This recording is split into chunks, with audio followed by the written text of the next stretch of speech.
20 नवंबर यानी कि कल का दिन बिहार के लिए एक बहुत बड़ा दिन होने वाला है। बिहार की सियासत के लिए एक बहुत इंपॉर्टेंट दिन है, क्योंकि कल बिहार में 10वीं बार नीतीश कुमार मुख्यमंत्री पद की शपथ लेने वाले हैं। तमाम तैयारियां पूरी हो चुकी हैं। राजधानी पटना के गांधी मैदान में वो ऐतिहासिक समारोह होने वाला है, जब मुख्यमंत्री 10वीं बार सीएम पद की शपथ लेंगे नीतीश कुमार। और इस बीच आज का दिन पटना में काफी उथल पुथल का रहा सियासी बाजार में, इसीलिए क्योंकि एनडीए की तमाम मीटिंग्स हुई। यहाँ पे बीजेपी ने अपने नए विधायकों के साथ मीटिंग की, तो एक तरफ जेडीयू ने अपने विधायकों के साथ मीटिंग की।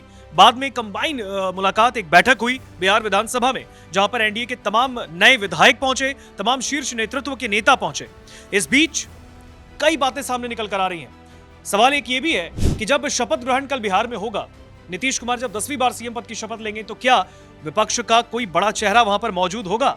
बातचीत करेंगे, हमारे साथ हमारे सहयोगी चेतन जुड़े हैं। चेतन, नीतीश कुमार का शपथ ग्रहण 10वीं बार खुद भी है, अपने आप में मुझे लगता है एक बहुत बड़ा एक अचीवमेंट भी है किसी भी एक नेता के लिए कि 10 बार वो प्रदेश के मुख्यमंत्री हैं, बनने जा रहे हैं। और अगर ऐसे में देखें तो लगातार तमाम तैयारियां चल रही है। सबसे पहले मैं आपसे जानना चाहूंगा, एनडीए की बैठक में जिस तरीके की उथल पुथल की बातें सामने आई, कई नेता जो थे वो वहां पर पहुंचे और सबने हालांकि नीतीश कुमार का ही समर्थन किया, लेकिन एनडीए की बैठक एक तरफ बीजेपी की होती है, एक तरफ जेडीयू की होती है, फिर विधानसभा पहुंचते हैं।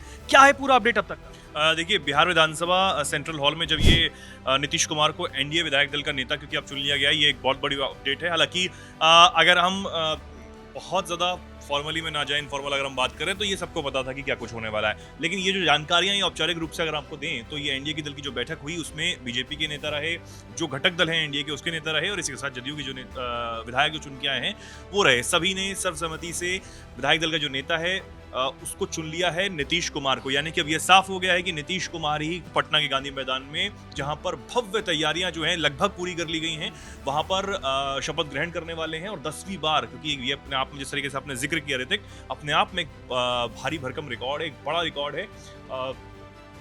नीतीश कुमार के नाम जो है वो होने जा रहा है और 10वीं बार वो सीएम पद की शपथ ले रहे हैं। हालांकि जो चीजें निकलकर सामने, कहीं ना कहीं मैं कहूंगा कि एनडीए से बहुत ज्यादा निकलकर सामने नहीं आती, क्योंकि एक जो डिसिप्लिन कहीं ना कहीं रहता है कि आप किस तरीके से बात करेंगे, कितनी आपको बात करनी है, मीडिया से आपको क्या बोलना है, ये कहीं ना कहीं जो है वो डिसाइडेड रहता है।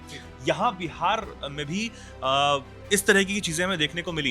हालांकि चुनाव में जब हम लगातार लोगों से बातचीत कर रहे थे, हम लोग विपक्षी नेताओं से बात कर रहे थे, हम जो सरकार में जो लोग रहे हैं उनसे बातचीत करने की कोशिश कर रहे थे, तो हमें बहुत सारी चीजें निकलकर देखने को मिली। अगर मैं खासकर एनडीए की यहाँ पर बात करूँ, बीजेपी के नेताओं की बात करूँ, या फिर मैं जदयू के नेताओं की बात करूँ, तो वो जो उनकी लय थी बोलने की, जो चीजें थी वो लगभग जो है वो समांतरी थी और एक जैसी ही नजर आ रही थी।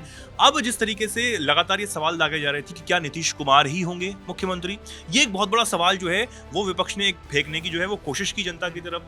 जनता ने कहीं ना कहीं इस बात को समझा और पूछने की कोशिश की। हालांकि ये बात अलग है कि एनडीए को एक बम्पर जीत, 202 का आंकड़ा, आप सोचिए 200 का आंकड़ा पार करना अपने आप में एक बड़ी बात हो जाती है, और विपक्ष को कहीं ना कहीं इतने में समेट देना कि वो अब बिल्कुल समेट देना कि अब बिहार विधानसभा चुनाव में कहीं कोने में ही वो नजर आएंगे और हर जगह जो है वो एनडीए के विधायक बैठते हुए नजर आएंगे। तो ये सवाल जो है वो जो जनता की तरफ फेंका गया, तो जनता ने हालांकि पूछने की कोशिश की, लेकिन बहुत सारे फैक्टर जो हैं इस चुनाव में काम किए, जिसकी चर्चा हम लगातार इलेक्शन वाले दिन से कर ही रहे हैं। वोटिंग वाले दिन भी हमने कोशिश की बात करने की, लेकिन जब तक रिजल्ट आया तब ये चीजें साफ हो गई कि कौन से फैक्टर जो हैं इस चुनाव में बहुत ज्यादा हावी रूप से काम कर पाए हैं। अब जिस तरीके से जो चीजें निकलकर सामने आ रही हैं, अब चिराग पासवान ने, क्योंकि एनडीए विधायक दल की बैठक में जो है बोला है कि हमें सबका सहयोग मिला है, चाहे वो युवा हो, चाहे वो महिलाएं हों, चाहे वो पुरुष हों, सबका हमें जो बारी बारी से सहयोग मिला है उसके लिए शुक्रिया उन्होंने अदा किया। तो ऋतिक, जिस तरीके से चिराग पासवान ने भी इस बात का जिक्र किया कि उन्हें तमाम जो फैक्टर्स हैं उनका साथ मिला है, चाहे वो महिलाओं हों, चाहे वो युवा हों, चाहे वो पुरुष हों, बुजुर्ग हों, सभी का साथ उन्हें मिला है। और हमें देखने को मिला है, आंकड़ों में हमें देखने को मिला है कि किस तरीके से तमाम जो लोग हैं उनका बिहार में साथ भाजपा को, जदयू को और तमाम जो घटक दल हैं एनडीए के उनको मिला है। तो अब ये अपने आप में एक बड़ी बात है, और इसके बाद अब इंतजार ये रहेगा, जिस तरीके से आपने सवाल भी किया कि अब किस किस को न्योता जो है वो विपक्ष में जाने वाला है। क्या राहुल गांधी को न्योता जा रहा है, तेजस्वी यादव को जो है वो न्योता जा रहा है। हालांकि न्योता जाने की एक औपचारिकता जरूर होती है, लेकिन अब वो आएंगे नहीं आएंगे, मंचों पर दिखाई देंगे, जो रिजर्व सीट उनके लिए होगी उस पर दिखाई देंगे नहीं देंगे, ये भी अपने आप में एक बड़ी बात हो जाती है।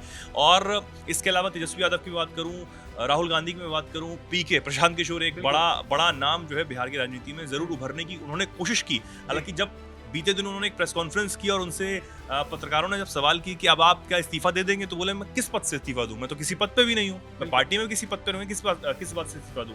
तब उन्होंने कहीं ना कहीं उस सवाल को घुमाने की, ट्विस्ट करने की कोशिश की, जिसमें उनसे ये पूछा जा रहा था कि आपने दावा किया कि मेरी अगर 125-135 सीटें नहीं आई तो मैं राजनीति छोड़ दूंगा। तो अब क्या आप राजनीति छोड़ रहे हैं, नहीं छोड़ रहे हैं? हालांकि इसमें ये समझ आया जिस तरीके से उन्होंने जवाब दिए और जो बातें कहने की कोशिश की, अभी अब वो पक्के राजनेता जो हैं वो बन गए हैं और उस तरीके से वो अब काम करेंगे। हालांकि उन्होंने दावा किया कि आने वाले समय में वो अपनी पार्टी को और ज़्यादा मजबूत करेंगे। तो प्रशांत किशोर जो है वो दिखाई देंगे, नहीं देंगे, ये भी एक बड़ी बात है। क्या उन्हें बुलाया जाएगा, ये भी एक सवाल।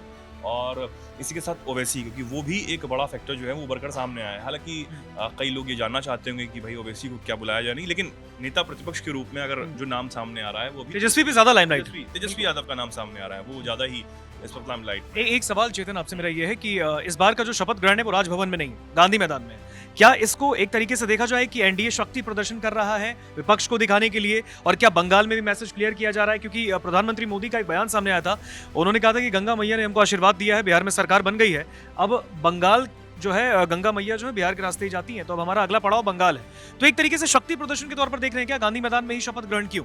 नहीं, बेशक शक्ति प्रदर्शन है। राजभवन में ना होना, सीमित लोगों को ना बुलाना, यही एक सबसे बड़ी बात है कि अगर पटना के गांधी मैदान में हो रहा है इतना बड़ा मैदान, तो वहां पर जो संख्या होगी वीवीआईपीज की, जो मेहमानों की जो संख्या होगी वो ज्यादा होने वाली है। और इस बात से समझिए ना आप कि प्रधानमंत्री नरेंद्र मोदी खुद पहुंच रहे हैं, और इसी के साथ खबरें ये हैं कि शपथ के लिए 2 मंच जो हैं वो बनाए जा रहे हैं, और 150 मेहमान जो होंगे, जो 150 मेहमान होंगे वो मुख्य रूप से बहुत करीबी वाले मेहमान होंगे, वीवीआईपीज होंगे। कई राज्यों के सीएम भी होंगे, एनडीए शासित प्रदेशों के। बिल्कुल, मुख्यमंत्री भी होने वाले हैं और खुद प्रधानमंत्री नरेंद्र मोदी भी उस मंच पर मौजूद होंगे जहां पर ये शपथ ग्रहण समारोह चलेगा। 2 मंच जो है वो बनाए जा रहे हैं अब, क्योंकि ये भी कहीं ना कहीं साफ हो गया है कि जो डिप्टी सीएम दोनों पहले थे वही डिप्टी सीएम जो है दोबारा से यहाँ पर सम्राट चौधरी वो यहाँ पर डिप्टी सीएम होंगे। तो ये फॉर्मूला हम क्योंकि बात भी कर रहे थे कि डिप्टी सीएम कौन हो सकता है, क्या इस बार चेहरे बदले जाएंगे, क्या 2 डिप्टी सीएम होंगे या 2 से ज्यादा डिप्टी सीएम होंगे?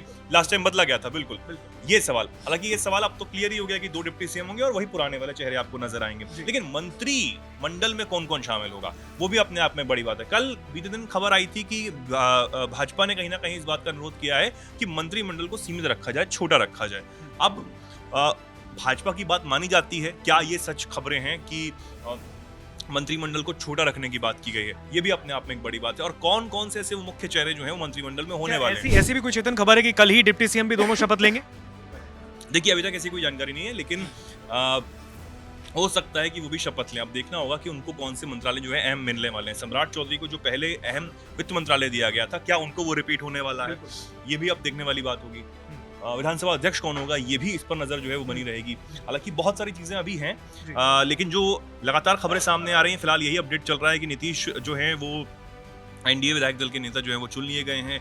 इसी के साथ वो इस्तीफा भी दे चुके हैं राजभवन में जाकर राज्यपाल को। तो ये बहुत सारी चीजें अभी जो अपडेट्स जो है वो बिहार से निकलकर सामने आ रही हैं। बिल्कुल बिल्कुल। देखिए चेतन ने जिस तरीके से जानकारी दी है, बिहार में कल बिहार में करीबन दोपहर के 1:30 बजे के आसपास वहां पर शपथ ग्रहण होना, और शपथ ग्रहण के बीच में मैं आपको बता दूं, नीतीश कुमार 10वीं बार मुख्यमंत्री बने जा रहे हैं बिहार के, और एक अपने आप में एक बहुत बड़ा रिकॉर्ड उन्होंने दर्ज किया है। और सबसे बड़ी बात, कल उनके शपथ ग्रहण में एनडीए के तमाम बड़े नेता होंगे, खुद देश के प्रधानमंत्री नरेंद्र मोदी वहां पर होंगे, गृह मंत्री अमित शाह की बयानी की खबर है, साथ ही साथ बीजेपी के अध्यक्ष जेपी नड्डा भी वहां पर होंगे, और कई वीवीआईपी जो लोग हैं वहां पर कल मौजूद होंगे। लेकिन सवाल यही है कि क्या विपक्ष से कोई चेहरा वहां देखने को मिलेगा? क्या लीडर ऑफ अपोजिशन, जैसा कि बताया जा रहा है कि तेजस्वी को ही बनाया जाएगा, क्या तेजस्वी नीतीश कुमार के शपथ ग्रहण में पहुंचेंगे? आपको क्या लगता है, कमेंट सेक्शन में बताइए।